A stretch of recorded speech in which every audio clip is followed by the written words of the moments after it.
In this video I'm going to share with you some teaching ideas for supporting the learning of high-frequency words. It is important to reinforce your students' knowledge of these words, however, it can be challenging to find engaging ways to deliver or reinforce this knowledge. Keep watching to see more. Don't forget to subscribe to see more videos like this and pop over to our Instagram page for more ideas and inspiration. The first activity is a quick and simple idea. Just get your students to say what they see.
The next activity would be to use alphabet flashcards to spell a high-frequency word.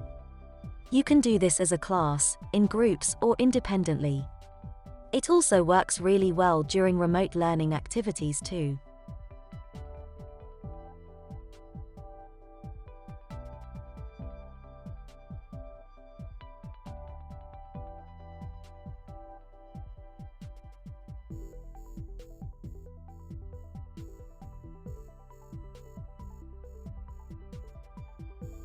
And our last teaching idea is to get your students to read the sentence on the screen, and then select the correct high-frequency word to complete the sentence.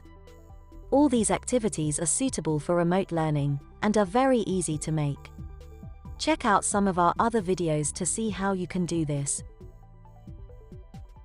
I hope you found this video useful. Don't forget to comment, like, and subscribe, and visit us on Instagram. Thank you for watching, and see you in the next one.